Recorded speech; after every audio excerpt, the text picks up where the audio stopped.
मध्यप्रदेश में धान खरीदी होने के बाद से ही कालाबाजारी का जोर शुरू हो चुका है। अनाज के सौदागरों को भी नहीं पता कि वो क्या कर रहे हैं। रातों रात मध्यप्रदेश के पीछे के रास्ते बिचौलिए उत्तर प्रदेश की धान को अवैध तरीके से मंगाकर धान खरीदी केंद्र में बेच रहे हैं और किसानों का अनाज धरा का धरा है और अपनी तुलवाई और नंबर का इंतजार करते हुए लाइन में लगे हुए हैं। मामला सतना जिले के अमरपाटन का है, जहां जिला मुख्यालय से शिकायत के बाद निर्देश मिले थे कि बड़ी मात्रा में जिले में उत्तर प्रदेश के धान व्यापारी मंगाकर धान खरीदी केंद्रों में रातों रात धान खाली कर तुलवा रहे हैं। उसी के चलते आज अमरपाटन एसडीएम और नायब तहसीलदार द्वारा छापामार कार्रवाई करते हुए एक ट्रक उत्तर प्रदेश से आई धान पकड़ी है। ये ट्रक अमरपाटन के मैहर रोड पर सरदार पेट्रोल पंप के सामने सुबह से खड़ा हुआ था। मौके पर नायब तहसीलदार अरुण यादव द्वारा जब ट्रक क्रमांक यूपी 63 AT 4476 के ड्राइवर से पूछताछ की गई तो ड्राइवर द्वारा प्रयागराज से आना बताया गया और अमरपाटन के सुंदरलाल एंड सन्स के द्वारा धान मांगने की बात कही। जब व्यापारी को मौके पर बुलाया गया एवं पूछताछ की गई तो व्यापारी द्वारा गोलमाल जवाब दिए गए। मौके पर पहुंचे एसडीएम द्वारा ट्रक को जब्त करते हुए 300 कुंटल धान को सरकारी वेयर हाउस में सुरक्षित रखवाया है। साथ ही धान खरीदी जब तक चलेगी धान जब्त रहेगी। इसके पश्चात अगर व्यापारी साक्ष्य दे देता है तो धान खरीदी बंद होने के बाद व्यापारी को दे दी जाएगी, अन्यथा राजसात कार्रवाई करते हुए व्यापारी पर कार्रवाई की बात एसडीएम द्वारा कही गई है। क्षेत्र में बड़ी मात्रा में उत्तर प्रदेश की धान अवैध तरीके से लाकर खरीदी केंद्र में खपाई जा रही है और किसान परेशान है। विंध्य समाचार के लिए नरेंद्र पटेल की रिपोर्ट। इधर आए दिन ये खबरें सोशल मीडिया में और अन्य स्रोतों से आती रहती थी कि चूँकि धान खरीदी का मौसम चल रहा है, शासन की महत्वाकांक्षा भरा ये अभियान है जिसमें कृषकों के हित के लिए एमएसपी पे धान खरीदी होती है। तो इसका गलत फ़ायदा उठाने के लिए खबरें आती रहती थी कि बाहर से भी धान आती है, लोग उसको बेचना चाहते हैं। तो ऐसी एक सूचना के सत्यापन के पश्चात मैंने नायब तहसीलदार मोहारी कटरा अरुण यादव को अधिकृत किया।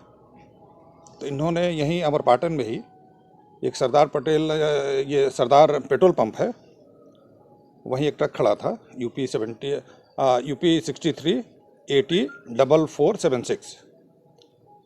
तो इन्होंने जांच के दौरान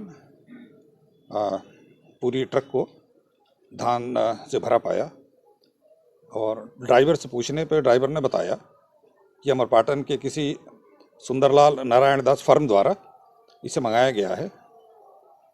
उसी समय फर्म के मालिक को भी तलब किया गया तो उन्होंने बताया कि हाँ, उन्होंने ये धान यूपी से मंगवाई है, लेकिन उसका उन्होंने कारण बताया कि वो व्यावसायिक रूप से इसकी मिलिंग करवा के आने वाले समय में इसकी चावल बिक्री करेंगे। लेकिन चूँकि प्रथम दृष्टया इस बात से संतुष्टि नहीं हुई कि ये उन्होंने इसी पर्पज से मंगाया होगा, क्योंकि धान खरीदी चल रही है और गलत मंशा से लोग इस प्रक्रिया का गलत फ़ायदा उठाना चाह रहे हैं। तो इस पूरी ट्रक की धान को जो लगभग 300 क्विंटल रही होगी, जब्त करते हुए यहीं के शासकीय वेयर हाउस में मैंने रखवा दिया है और ये आदेश भी दे दिया है कि जब तक धान खरीदी की प्रक्रिया समाप्त न हो जाए तब तक जब्त ये धान वहीं रहेगी। और इसी दौरान अगर फर्म के मालिक ये सिद्ध कर ले जाते हैं कि उन्होंने ये सही मंशा से धान मंगवाई है तो इनकी धान को मुक्त कर दिया जाएगा।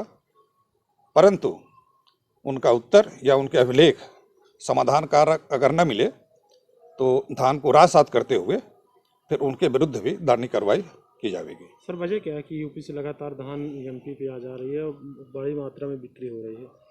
वजह है कि वहाँ से हो सकता है कि कम कीमत की धान इन्हें मिलती हो और यहाँ जो किसान हैं, जो छोटे किसान हैं, जिन्होंने जो अपनी तरफ से पंजीकृत न कर पाए हो, तो फ्रॉडुलेंटली उनके नाम से पंजीयन कराकर उस धान को उस किसान के नाम से बेचने की मंशा रही हो।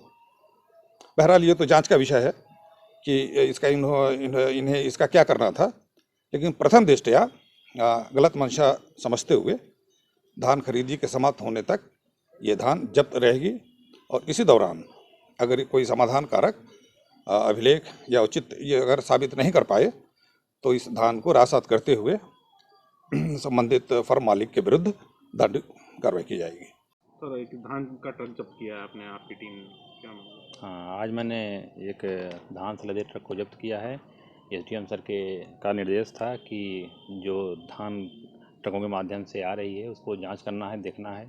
उसी तारतम्य में मैंने आज जांच किया और देखा कि सरदार पेट्रोल पंप के पास एक ट्रक जिसका नंबर यूपी 63804476 था, उसमें धान की बोरियां लदी हुई थी। उसमें मेरे द्वारा जांच की गई और जांच में यह पाया गया कि यह धान उत्तर प्रदेश प्रयागराज से आई हुई है, प्रयागराज ज़िले से आई हुई है और सुंदरलाल नामक एक फर्म है, वो वहाँ पे उस धान को देना था उन्हें। और जब विस्तृत पूछताछ की गई तो प्रथम दृष्टया चूँकि धान खरीदी का वो टाइम चल रहा है और राज्य सरकार के स्पष्ट निर्देश हैं कि बाहर से धान की आवाजाही प्रतिबंधित रहेगी, तो इसलिए उसको ट्रक को जब्त करके वेयर हाउस में उसे रखा दिया गया है और सारे धान की तौलाई करा करके अग्रिम कार्रवाई के लिए रिपोर्ट एसडीएम सर के उसमें मेरे द्वारा भेजी जा चुकी है, भेज दी गई है रिपोर्ट।